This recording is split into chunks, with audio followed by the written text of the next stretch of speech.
Afternoon. It's Shirley with Spirit of Matter. Here doing the study live with me on the 27th Lunar Mansion.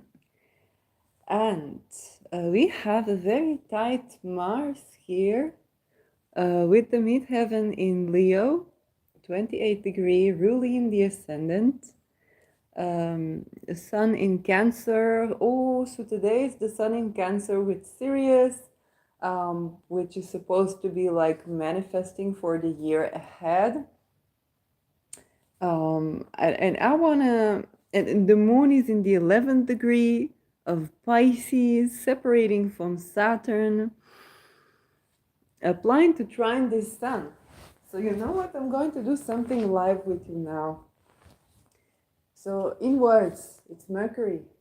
In words, my manifestation for the year ahead and years ahead is to be living my life as if time and money and fears were not an issue, and get away with that.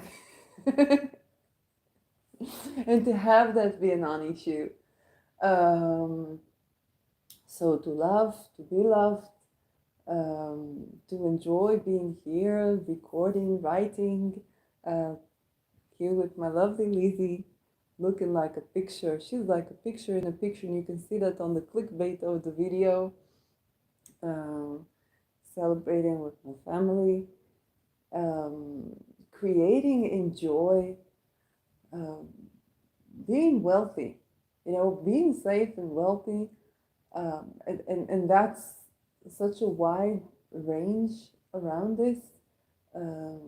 Wealth is more than one resource or another. Is to have what I need when I need it. Basically, it's to have what I need when I need it, and to enjoy it and be receptive to it. So just before I started recording, I was thinking I'm in astrological year 9, which is numerological year 9, which astrologically 9 is associated with the moon. Numerologically, it's a year of everything kind of like a closure, culmination, and whatnot. And the moon itself is manifesting. Right now, the moon is actually decreasing. So for the year ahead, I'd really love to enjoy doing what I do, okay, and be appreciated, and enjoy that, because that's something that's so important to me. Enjoying being who I am over the, kind of like the shades and the colors of it, and have that being appreciated, and enjoy the people around me and the beings around me, to have that ease that I feel right now, actually. And with that note, I'll just go to the Lunar Mansion and have this something that sustain and actually grow. Now the moon is decreasing, so but there are things that I would like to do with the growing moon, perhaps, that have to do with that. And they say you shouldn't tell the things, you just do them and release them on time. So I'll set an intention to do this. And they have to do with Mercury, they have to do with writing, and more. So yeah, Venus, the ruler of the day, is the closest to the midheaven. But now let's look at the lunar mansion. So the moon is in the 11th degree of Pisces. Now let's go to the wonderful website of magicandmastery.com and tune into the 27th lunar mansion, Al-Farj Al-Thani, or the water wheel. So first of all, the way I like to do this, if you probably noticed, is to actually not look every day at the lunar mansion, but go about my day see what's happening, and then kind of like midday or towards the end of the day, kind of look at what was the moon doing? Okay, what happened? So I get a sense of living and experiencing and get then being able to connect the dots with like the navigational map that I so enjoy. Because you see a lot of synchronicities that way, and it gives you a sense of magic to life. It's the sense of discovery that scientists talk about, and I guess it's also this kind of synchronicity. The Arabic Lunar Mansion 27 Al Farj Al Thani, which means the second water sprout of the water bearer Amphora. In the tropical zodiac, Lunar Mansion 27 extends from 4 degrees 17 minutes Pisces to 17 degrees 8 minutes Pisces. So it's a degree before, it's a, not degree, it's a mention before the mention of my ascendant. I nicknamed this mansion the water wheel. When the moon is here, it's auspicious time to embrace the ebb and flow of fortune. All things change. Go with the flow, give and receive support, have a sense of humor. Do not attach to outcomes, do not form partnerships, make investments, loan money, or travel. Okay. From Al-Biruni, 11th century, Al-Farj al-Wial and Al-Thani or Muqaddam and Muqahar are each marked by 2 stars situated a spear length from each other, and all from Pegasus.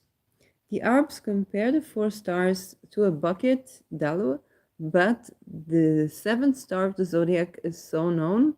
Farj really means the place of pouring out the water.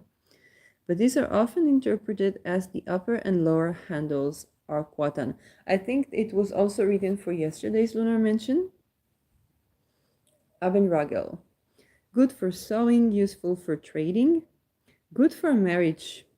I will say something about this later. Indifferent for journeys, except for the middle third of night, when very bad. Okay, so middle third of night. Probably the middle third of the lunar mansion or something like that. Bad for entrusting something to someone or lending anything. If starting a partnership, it will begin well but end in harm and conflict. So how is it good for marriage? Oh, it's Dorotheus. So these are different opinions. We also got that about the previous lunar mansion. Entering a ship will bring damage, danger, and travails. A slave bought will be bad. If captured, he will not leave prison. Okay. So not good for captivity, and thus not good for marriage, huh? So I would say something about this. Picatrix 27th mention is Alfrag posterior, and this is for the destruction of springs and wells.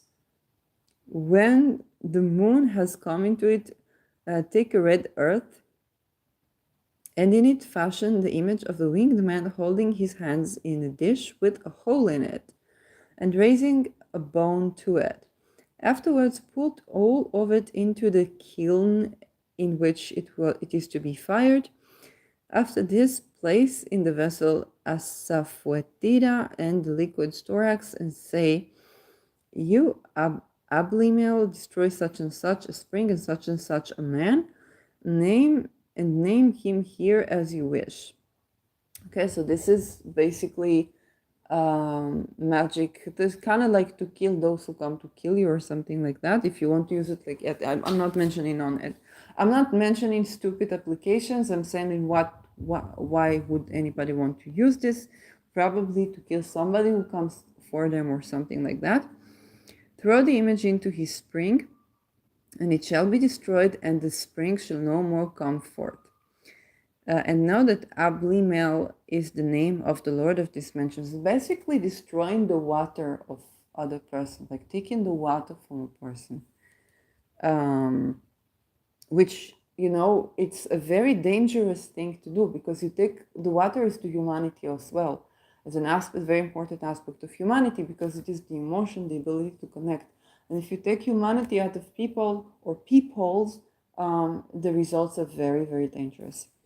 So it's not something, you know, like it was written in the spirit of the times where it was practiced. It's not something that I think is desired to do, because it just destroys the humanity of the person, does not necessarily destroy the person themselves. From Cornelius Agrippa, 16th century. Alcaria Ahalgamwad,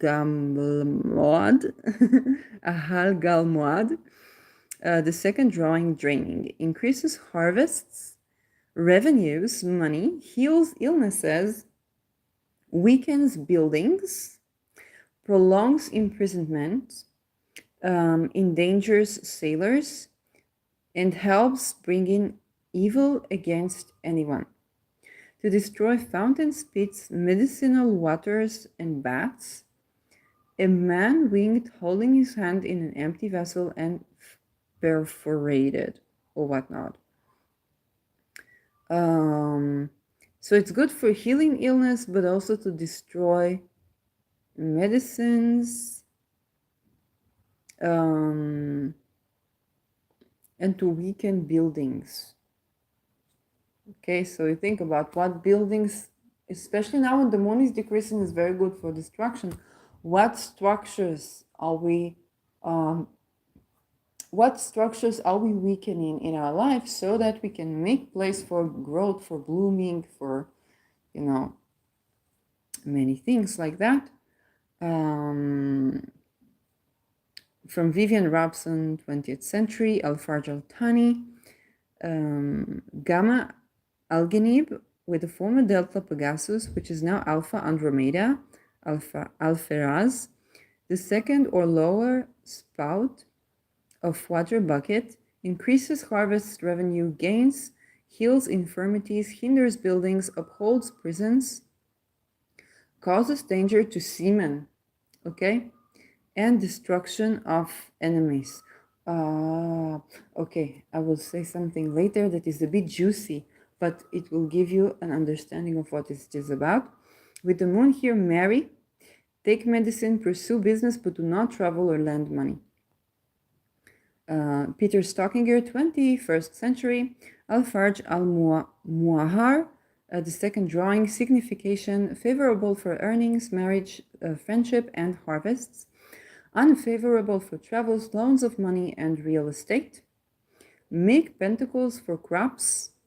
Oh, maybe I will do that. I'll make pentacles for my crops. Trade and friendship. I was actually mulching my crops. Oh, yeah, more things about that. Trade and friendship, and against illness. So it's good for friendship. Some say marry, some say don't marry, and for destructing people. Very, you know, it's tropical Pisces. Don't ignore how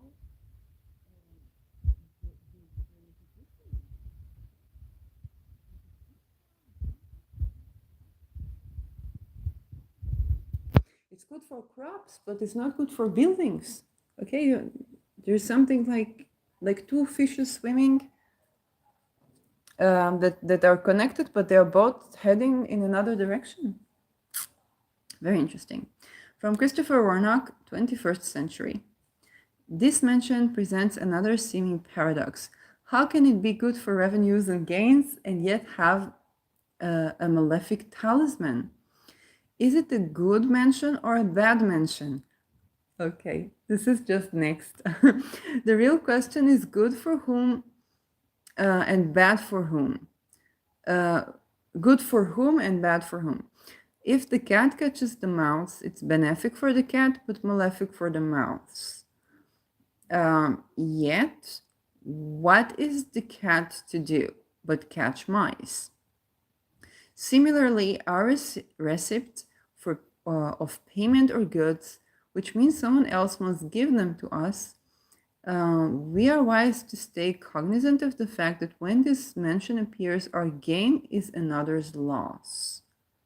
Okay, now I get it. We must also consider that what appears on the surface to be beneficial might not remain so on deeper examination. We are blinded by passion and desire of the ego for more and more at the expense of our true self. Happiness is the man that findeth wisdom and the man that getteth understanding. For the merchandise is better than the merchandise of silver, and the gain thereof, therefore, of fine gold. Okay, Proverbs 3.13-14. So this is from, yeah. Keywords: ruin of resources, possible damage, obstruction, endangering, hindrance, and malice. Okay, so this is where you earn something, at the expense of something else. Like your gain is somebody else's loss. And they were talking about like destruction, but then marriage, good for marriage. There was heals illnesses.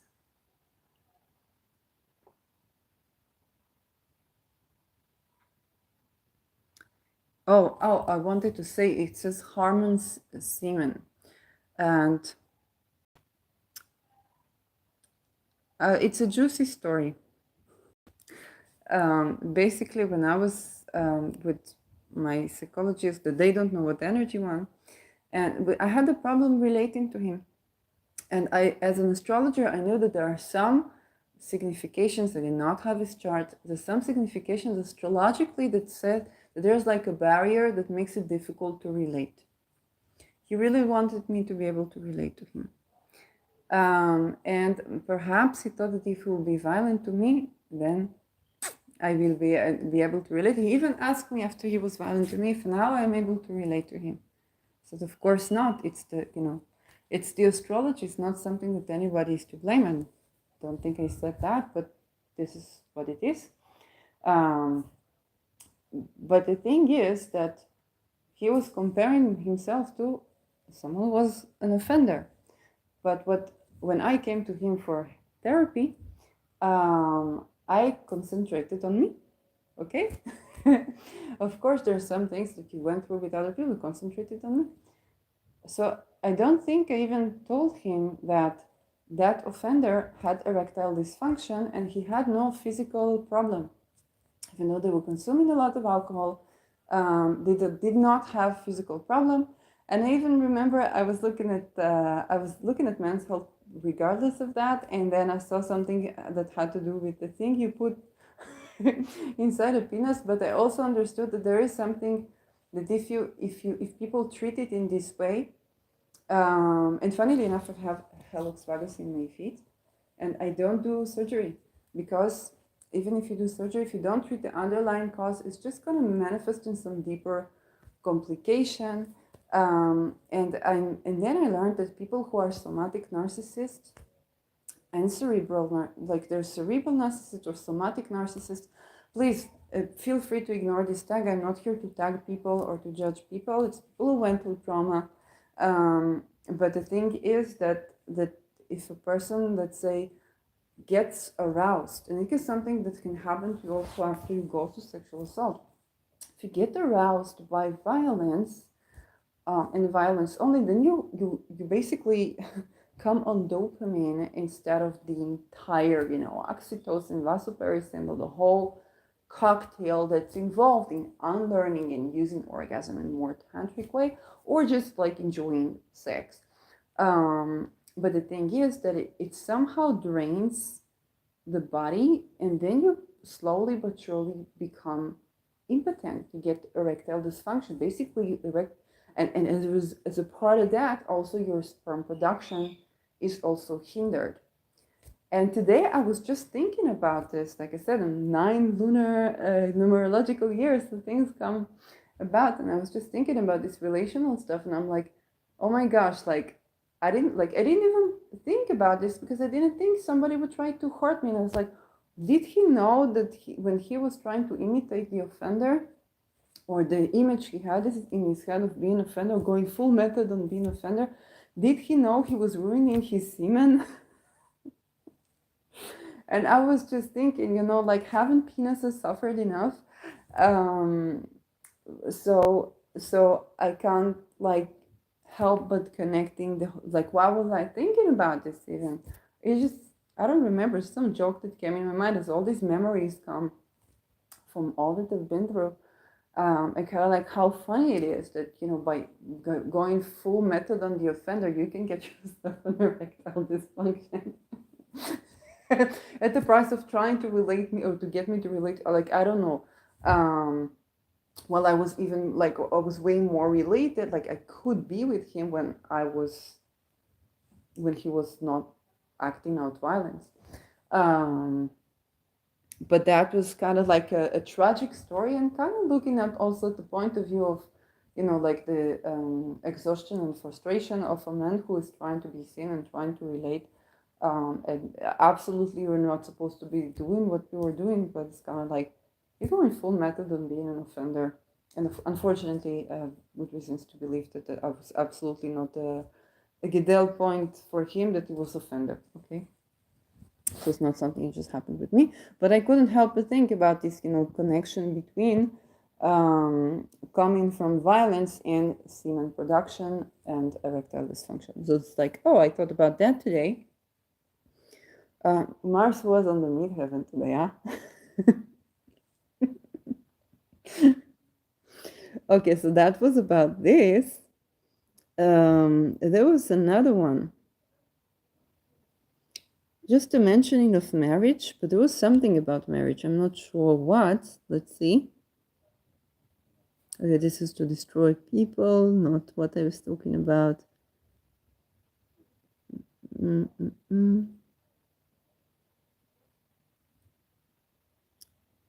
Mary. No.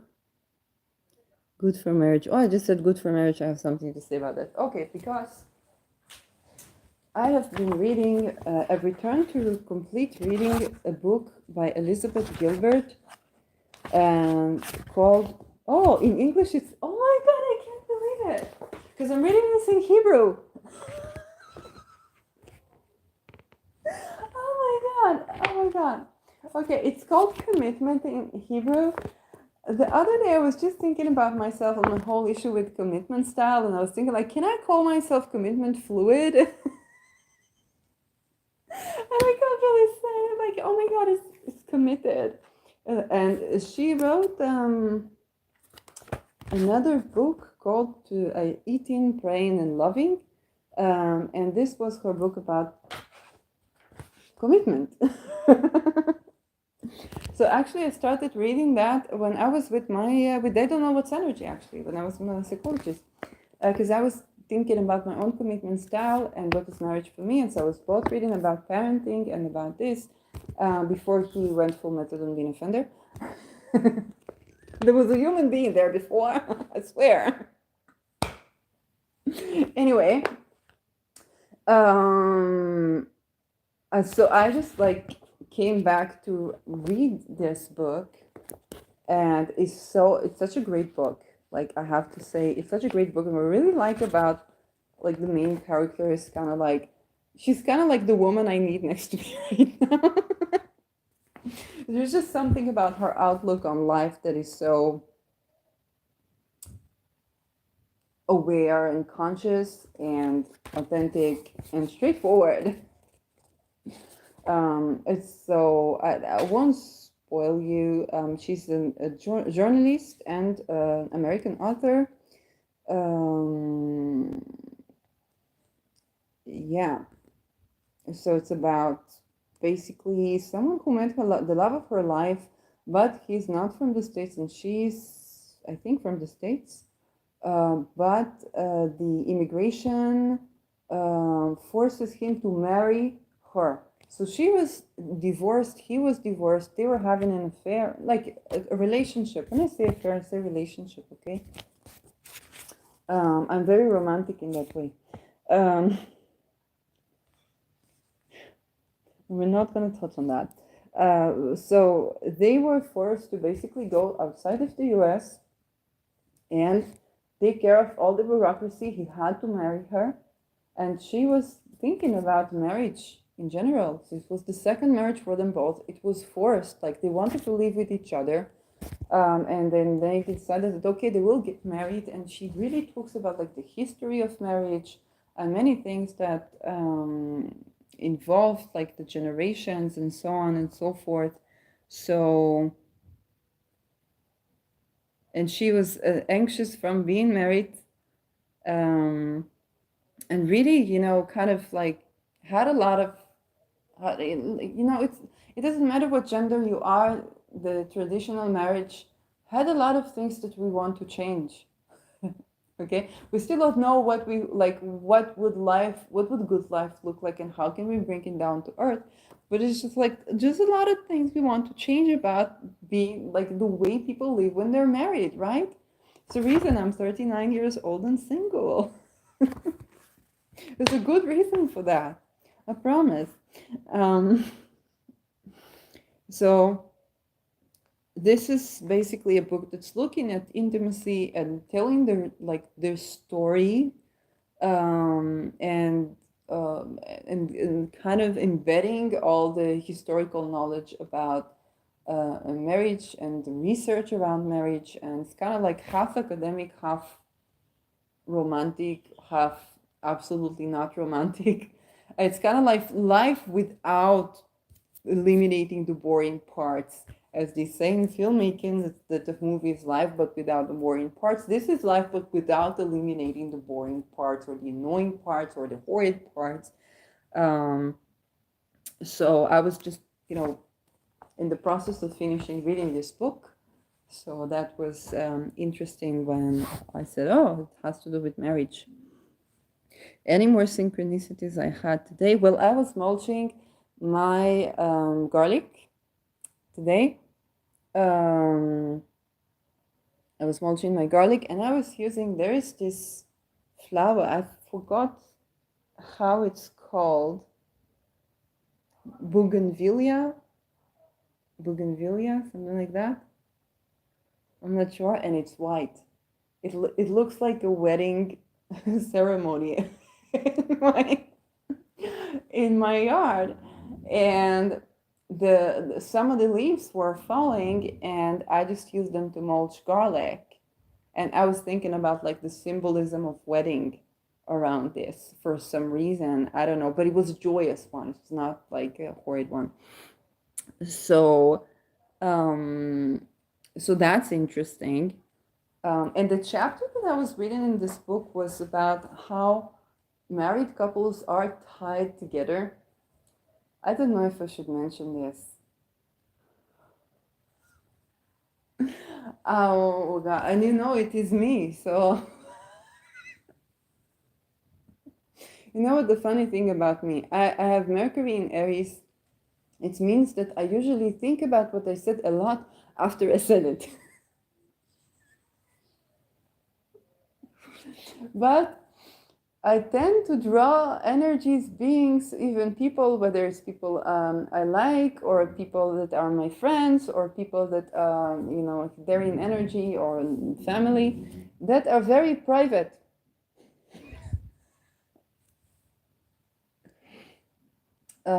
So, yeah. But the thing is that the entire constellation of the way that being in a relationship, or even caring for a pet, okay, can bind you. And there's pros and cons around this. So this connection between the binding or the ring, Saturn that rules marriage rules the rings, is basically, kind of a symbol that is, lovely and erotic, but also It's kind of like a mark. This is mine. And there's the desire for this mark, but there's also this desire for freedom and autonomy that is not as easy to assess. When I saw in previous, Lunar Mansion, I was doing an episode about the eclipses and just the lunation in Cancer, the new moon in Cancer that's squaring the nodes. And I was reading for, I think, Cancer ascendant and then for Capricorn ascendant, my moon in the 50s in Cancer. So, and my Jupiter is opposing it in Capricorn. Okay. So I was, and as I was giving the reading, I was reflecting on my life. Okay. And so on how it, when it's the first and the seventh house, which is relationship, is basically there's the seventh house from each other. So your partner is the seventh house from you, and you are the seventh house from your partner. It's an opposition. That's the joy and the eroticism of the polarities that people often want to maintain when they are getting married. It's also this why people say what you fell in love with will get you on your nerves as you marry, because now you have to live with this. And there will always be a touch between the rulers of the seventh of each other, okay, in marriage. Even arranged marriage was, you see that. And Saturn rules the ring. So it kind of rules marriages as well. Saturn is about duties, about responsibilities, about dedication. It's also about letting go and the sabbatical, okay, of not doing anything. It's both dedication and rest that is needed to make something that actually grows. If you constantly work hard, you wear yourself out. If you don't work at all, you don't dedicate, or you give up too soon, nothing grows.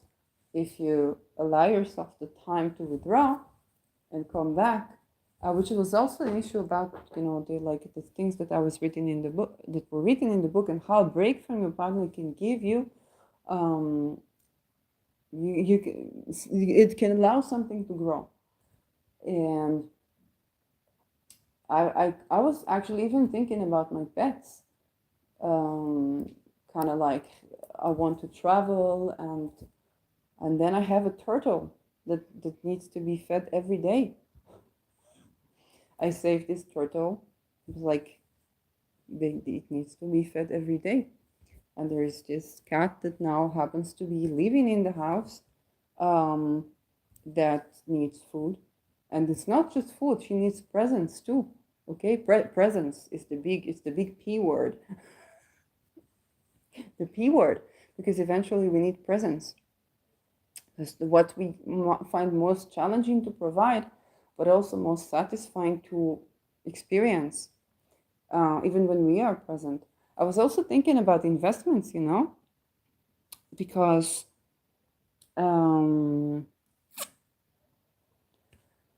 with investment, even when a person wants to fool another person, okay, then they invest in it. And what happens when people invest in another? They begin to care. And then there is this dissonance between caring and it's unhealthy relationship. So unhealthy and healthy. So it was both like what I experienced with my psychologist. So he invested a lot in me. He was listening to me all the time. He was being present. That was his job, but also it's like he's being present.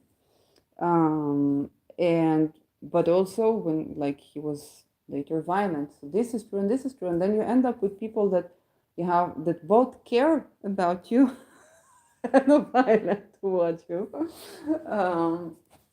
And that was also true to the offender from academia, because they were trying to build trust. Okay, so to build trust, you need to invest. So you invest and you invest and you invest. Then you end up caring, but he was also violent. Okay, it's like you're supposed to recruit someone to human trafficking, but you have to invest so much in them. Now you care about them as a person. And I remember two things when I looked at as the person called Jim something that was making an interview about having a fund that saves children that are trafficked for sex trafficking. And as he was going undercover, he had to play like he wants to be in this sort of relation with a child. So one of the people that he was talking to was showing him a picture of a girl who said, "Oh, look, this is my daughter." And he said, "What, you try to market me your daughter?" And he said, "No, no, no, look how beautiful he is," as he was selling some other children.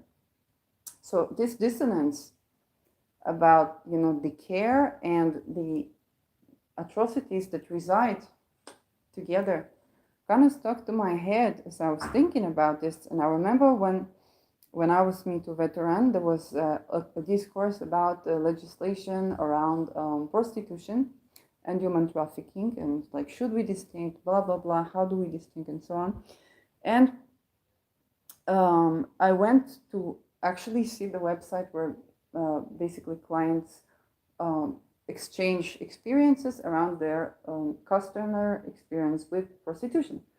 And and the thing, they were writing shit posts for the feminists, and the feminists would take that. But I went to see what it actually is, and I saw it's a lot more intricate to explain to people what is so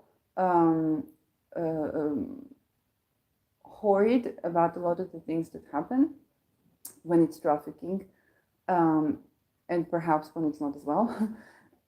I'm not the judge of anyone, but there's this intricacy where people would talk about, like, basically exchanging experience of what was not the sex with, like the sex with this woman, and then they would have like a critique. Okay, let this change, this, that, but, and then they would say to the other men, please take care of her. Like, if a woman was young, okay, take care of her. I was like, how are they supposed to take care of her if she is young?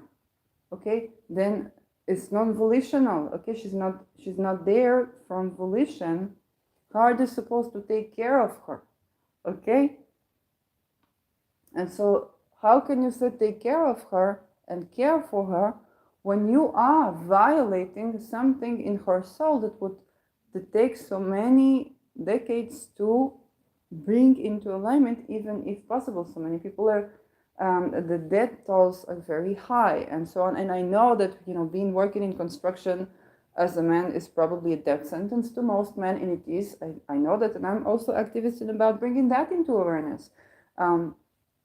But that does not contradict, the fact that both things need to be considered. And you see this dissonance about, you invest in someone so you care about them, but you're being violent to them at the same time. And so there is this dissonance around caring relations that can be very confusing, and it's a lot more difficult to explain what went problematic with these texts than to take some shit post that somebody writes about, raping or murdering or whatnot a woman, that they just write for the feminists and put that so that the feminists can take that and say, when he pays, that was the campaign, when he pays. So that was just kind of like coming up today. So I don't know. Yeah, I don't know like what exactly is here, but I felt like there is something here. It's like those issues around care. And I saw something here. It's talking about investments. Whatever. Anyway, that's some of the things that I was thinking about. It's like, oh, the people that come to harm you, they actually invest in you, and they actually have this dissonance between care and investment. And now I know. When you make such talisman, okay, this is a malefic talisman to basically take the water out of a person, okay? This basically take the humanity out of a person. It's the worst strategy you could possibly think about, because you're just building an a Hitler. Okay, you're building someone who wants to kill people, as many people as they possibly can, and then kill themselves. This is what you are building if you're doing something like this. But I am not saying in some cases people don't need to save themselves and so on. So when you invest to make such a thing, when a person invests to destroy another person, you must think. You invest energy. Now you care about them. It's investment. Even in relationships, there's this teaching, and this teaching says psychologically, if you date someone and you want to form a relation, if let's say you are a man and you want to fix the relationship with your spouse, then the psychologist would say to you, and in many cases rightfully so, you must invest in him or in her.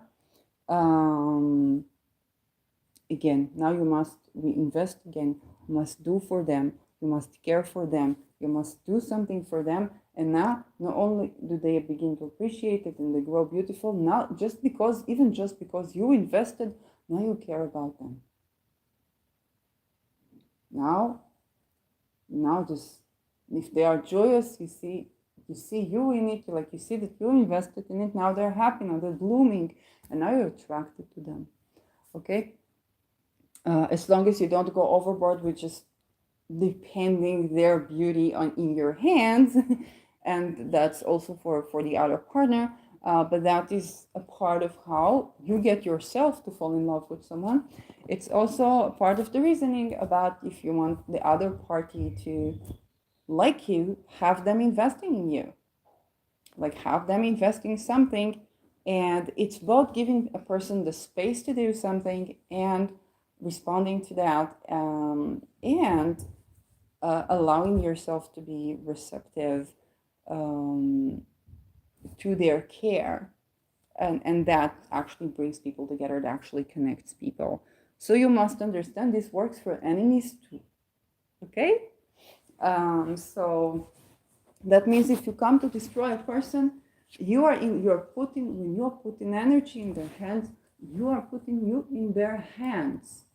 Okay, because you are now investing and now you care about outcome. And the thing here with this, which is another thing, was to not attach to outcomes. So this means that what you really need is to give. What can you give without being attached to the outcome? Okay, think about crops. So it's like you make a gift for them, and you hold a space for them, and you allow them to grow. You're not attached to the other. You're not angry at the plant if it grows slower or if it hasn't, germinated yet or whatnot. And this is very much also to think, if you're feeling vengeful, if you're feeling destructive, if you want to destroy someone, then you must think, how do I give to this person unconditionally? Okay, and here things like bless an enemy can be very, very useful. So bless an enemy is good when you set intent to say, okay, this person is hurting me, obviously they feel threatened, obviously they're not healthy, okay, obviously they feel disempowered. So I bless them to feel centered and to feel at ease and to be nourished in a way that is good for them. And I bless myself in the same blessing. Okay. There is here the tendency, and you can think a lot of conflict and the notion of binding, that even in the healthiest of relationship, hey, there's this decision, there's this bind, there's this ring that I accept on my finger, where I'm staying at home, and let's say even if I had the cash, not immediately traveling to Taekwondo or whatnot, to just have an experience, because I'm growing something here.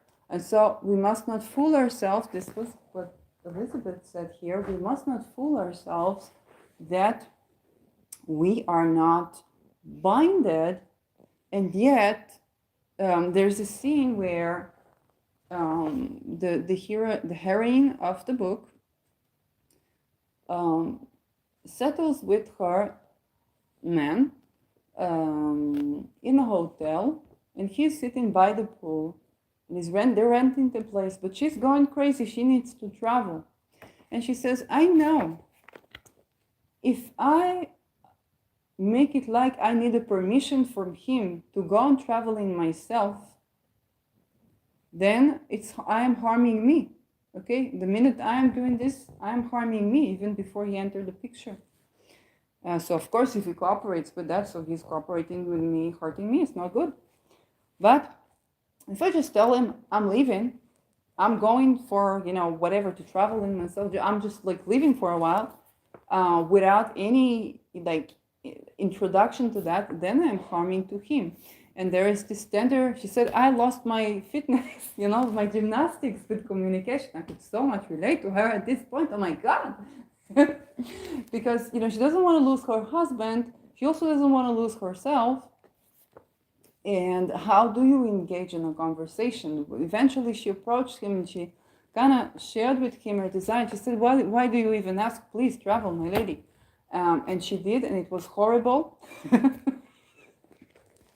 But she was happy that he was letting her do that, and he was allowing this freedom for her to explore things, even if they didn't turn out that well.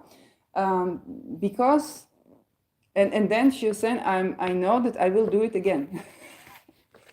So, when you think about this, she was traveling to Cambodia.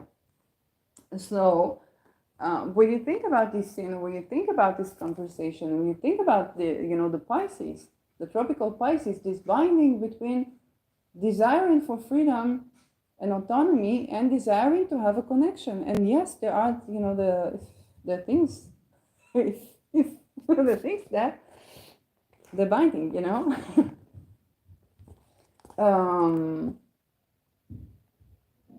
yeah.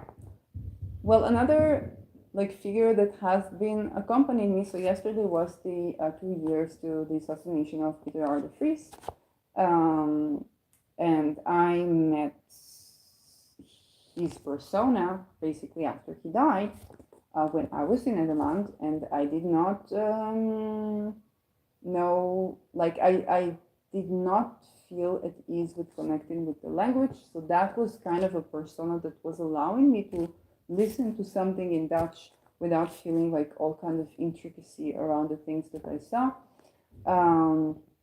And one of his notable sayings that were not related to crime or anything like that, he was a crime journalist, was on bended knee, it is no way to be free.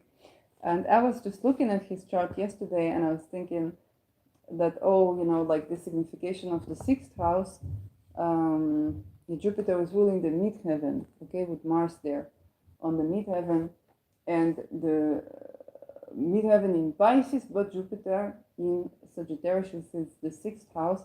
I was thinking about, how we actually are, sort of on bended knee, when we are fulfilling our life mission. We are at service of something that is greater than us. And this brings us freedom. I have midheaven in Sagittarius, okay, ascendant in Pisces. Yes, ascendant exactly where the midheaven of the Vries is. So, so there's all these connections, and it was a very surprising for me that he was notable for this saying, because when I learned a little about him, I knew that he was married, but his marriage was open marriage, okay. And later he had a lover that came with the book that said that they were supposed to get married at the time, and she couldn't talk about the relationships. And then when he died, she's like, "Oh, I cannot anymore, I must speak," which of course created a lot of controversy.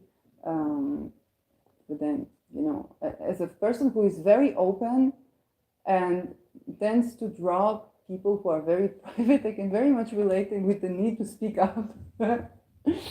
So yeah, so I'm not at all feeling antagonism towards this woman. And so it was very surprising for me that a person that had, yes, marriage, but open marriage is most notable for saying on bended knee is no way to be free. And he has also divorced, I think he's wife. So, what do I know? But I was just thinking about eventually when we serve society, we serve society, we serve society and we find freedom in that. So that was something that accompanied me yesterday evening. Um, and this notion of, binding and freedom and the necessity to have a little bit of, connection that is also binding, to have freedom, or the restriction that creates freedom. Um, so, yeah. So that is for this lunar mansion. Like I said, the Sun conjunct Sirius today in Cancer. So if you want to do manifestation for the next year, note that the Moon is decreasing. But still, make a wish upon a star, why not? And I'm just having this quite interesting and lovely day here. Anything more I want to say about this lunar mansion?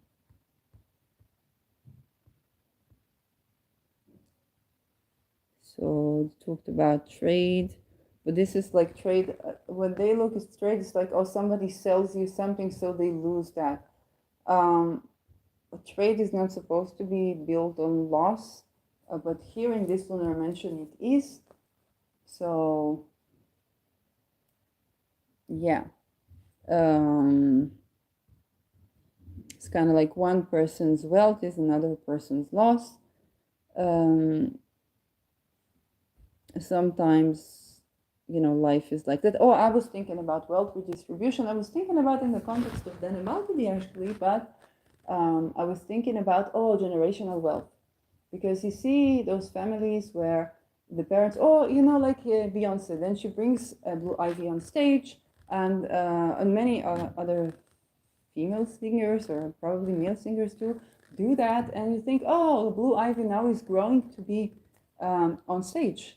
Okay, it's and you think that naturally, is I can't say as parents, I'm not a parent, but if I think about parenting, then many of us try to pave the path so that our children will have a door open for them.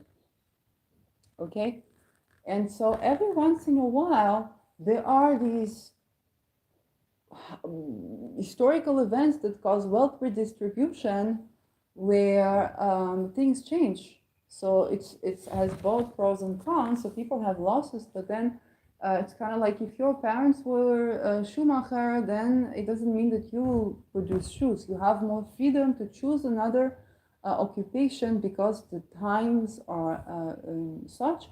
And some other people have access to wealth. With the boomers generation, it was like that. And the boomers generation, I think that the Pluto, some of them, the Pluto Leos and Pluto Virgos. And the boomers generation, basically, there was great wealth redistribution. I don't know too much about this, but they got to have wealth. And then there was, I think, Novarish or whatnot. So some other people have wealth. Okay, some people lose some wealth, some other people have wealth. And this is, I guess, relating to this lunar mansion of like one person's gain is another person's loss. So some people have opportunities. Or if I think about myself in 2008, I found it difficult to get my initial like jobby job, but I was making some good money, and I was working in banking, and I was working in insurance, and there was always something I was not satisfied about, because I was working in things that I don't really fit and do really fit. I really like think tank groups. I really like to come up with ideas. Those things that they really like them implemented as well, to identify opportunities and that are genuine win-win opportunities, and step into that. So I was quite good at this as well. But in 2008, no matter what I did, my income was not enough to support, like, even myself with with housing, if I wanted me, with the rent, the rent was not very high where I was living, and still it was not enough.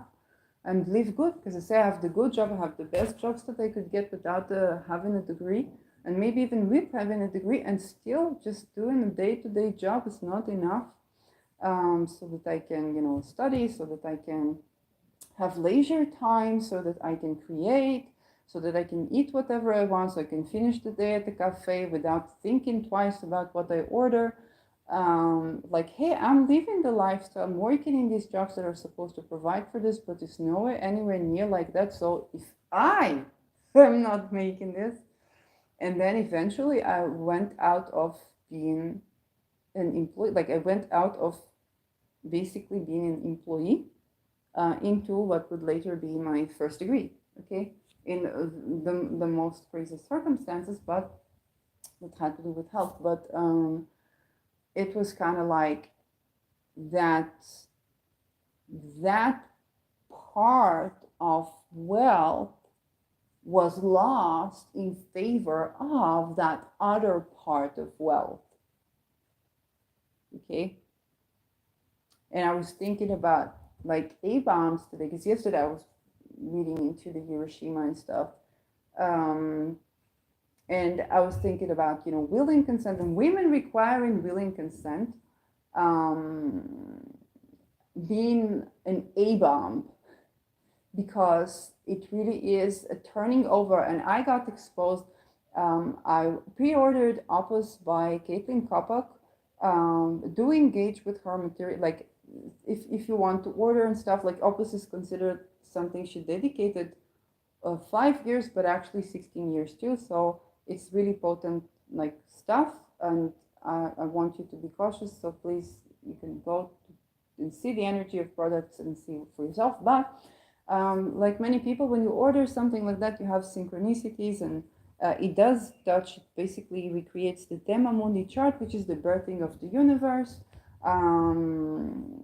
Like listen to Caitlin, like that. Listen to Caitlin about that. She did it. She tells it the best. So for me, I began to see synchronicities, and one of the things that I saw was a video called Opus Dei, which I shared as a post. And it was about Opus Dei is a stream in Christianity. Catholic Christianity is a stream that also relates to the Vatican, okay? And they had certain beliefs around women that are so very stupid. And before that, I saw something that is in between the synchronicities about the Freemasons. And I saw a Twitter post by someone who's talking about like male fraternities or secret societies. I don't know if it was Masonic or not. Like Masonic are most known, but it's absolutely not the only one. And they basically believe that when a woman is being touched by a man, she's corrupted. She's probably corrupted by the man, and so only a woman who is virgin can join like the ceremonies when they finally accepted women. And I was like, these things are so stupid. But to me, they look stupid. However, so much of our world, what drives the consciousness and controls practically, politics, banking, schooling, hospitals, is driven by these ideas. It was like we're up against tremendous stupidity. And so I cannot not think about, the destruction of buildings or the destruction of certain generational wealth that has to do with those things that are not of the egregore, that's of this zeitgeist. And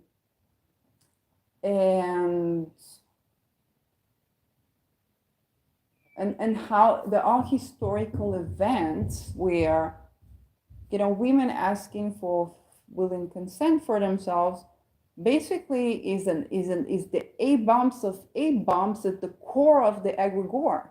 So that's why they were so pissed. And I had no idea.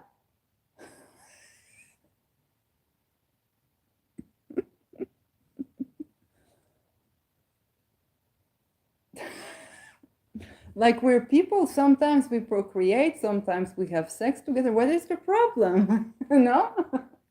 I did not know it was such a big deal. So this is both good to destroy medicines and to take medicines. So that is very interesting. And so it reminds me a bit of the Aries archetype, where Aries, the story of Aries, she was discovered as an outer planet that is a bit bigger than Pluto. Yeah, neither she nor Pluto is to blame for that. She's just a bit bigger than Pluto. Okay, up until here, everything is fine, except that the astronomical society, okay,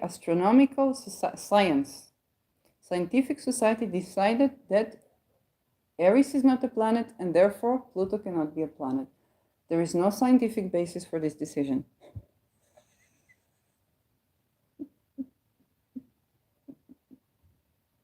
That's what we're up against.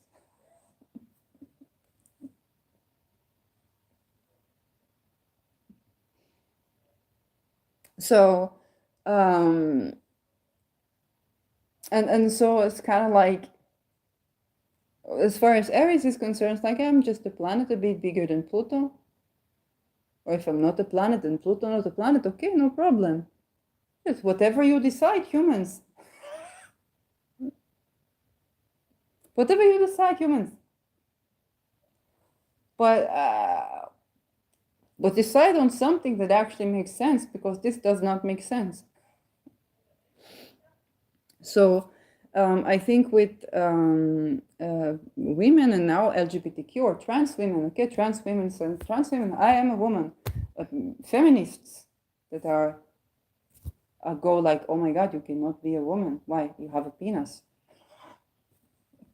Okay. What's the problem? People with penis are very bad people.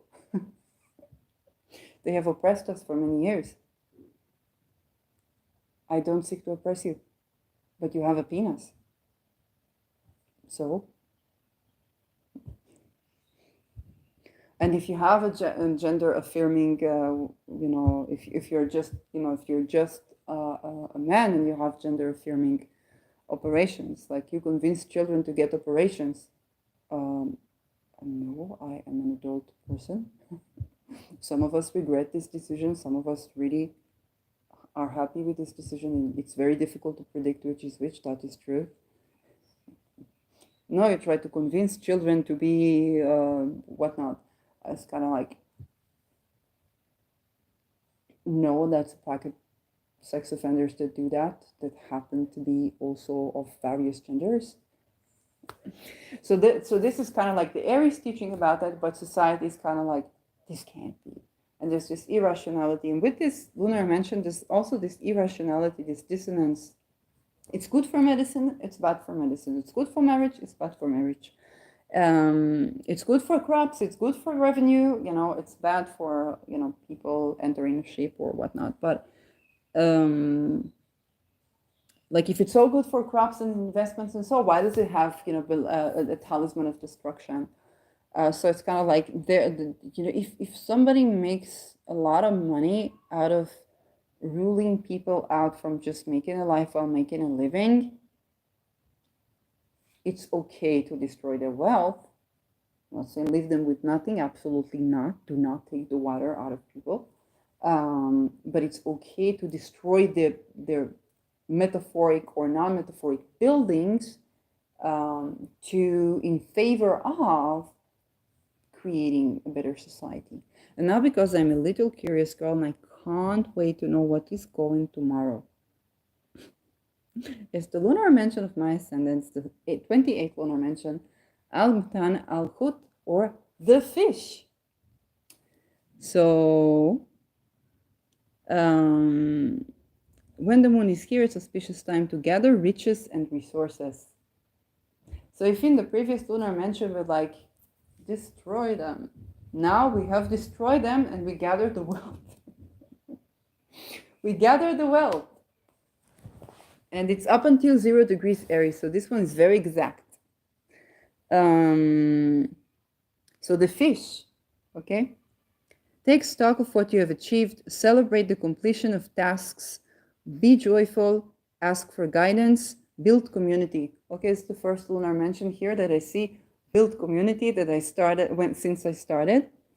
Funny enough, I have ascendant here, and my Jupiter, which is the ruler of the ascendant, is in the 11th house, but in Saturn sign, in Capricorn and retrograde. So yeah, building communities upon this destruction or something like that. Ignore the gifts. Do not ignore the gifts you've been given or refuse help when offered. So ask for help. Like if somebody helps you, you can receive their help. Batan al-Had is marked by two bright stars from the head of Andromeda, near to which a group of small stars in a curved line, out of which Arabs make a fish. And these stars are falling into wide open mouth of the fish, whence the name belly. Other scholars mention Rishi, comparing the fish to a rope, so that the bucket and Pegasus should not lack a rope. Indian astrology, Aben Ragel. Good for trade, sewing, medicines. Good for marriage, thank you. Indifferent for journeys, except the third night when bad. Bad for entrusting something to someone or lending anything. Okay. Dorotheus, a partnership started will begin well but end badly. I can attest that unfortunately I have witnessed that. A slave bought will be bad, irascible, and very proud. If captured, he will not leave prison. Okay. From Picatrix, 11th century. The 28th mention is Arexa, and it's for the bringing fish together in one place. When the moon has come to this mention, fashion a brass, which is in one manner, a seal, and in which fashion the image of a fish having a colored spine, which you should write the name of the Lord of this mansion. Sense it with the skin of a sea fish. After this, tie the string around it and throw it in the water in the place where you wish the fish to come together. All of the fishes in the area around it will immediately gather about it and allow you to harvest them. And know that Anuxi is the name of the Lord of this mansion. Whoa. It's basically about fishing. Henry Cornelius Agrippa, 16th century. Albutam al-Kaula. The fish Pisces increased harvest and commerce, helps the safety of travelers in dangerous places, which I can attest also that I've experienced, causes marital harmony but strengthens prisons and causes loss of treasures. To gather fishes together, a fish. Vivian Robson, 20th century. Albatan al-Hut, Beta Andromeda Mirach. The belly of the fish increases harvest and merchandise, helps traveler through danger, strengthens prisons, and causes marital happiness and loss of treasure. With moon here, travel and take purgatives. Peter Stockinger, 21st century, mention Al-Risa, Batan al-Hut, the belly of the fish, favorable for business, travel, catching fish, and conjugal happiness. Signifies loss of valuables. Make talismans for crops and trade and make love charms. I am confused. Christopher Warnock, 21st century. When this mention appears, it indicates that we too are in a state of completion. We are ready to reap the harvest of our efforts. Yet we must not be passive. Like the fishermen, we must cast our net into the waters. The fish will not simply jump into the boat. This is also a mention of faith and guidance. Its appearance confirms that we are guided in our journey, that we will pass through the dangers and obstacles and achieve our goals. The great fish resembles the wishing fish of the 1001 nights. We can attain our heart's desire if we accept that guidance is ours for the asking. and ensure that we are active rather than passive participants in our journey. So basically walk the mile or do it by feet.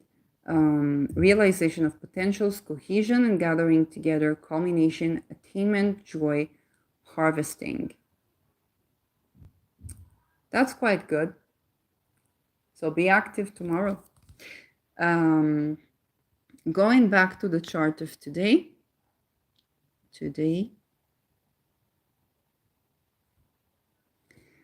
So now the midheaven is 17 Virgo and 6, the ascendant is on my Ketu. Moon hour, Venus day. So anything interesting? Venus will be retrograde soon. Mercury on the 22nd degree of Cancer. So Mercury is sextiling Uranus, separating from a sextile to Uranus. And separating from a square to Chiron. Moon already in 12th degree, so it moved a degree. Separating from a sextile to Jupiter and from a conjunction with Saturn. And the moon is slowly will be slowly applying tomorrow to Neptune. All in all, the moon is relatively okay. Not talismanic okay, but not terrible either. And perhaps you want to do this Sirius, Sun conjunct Sirius, wishes.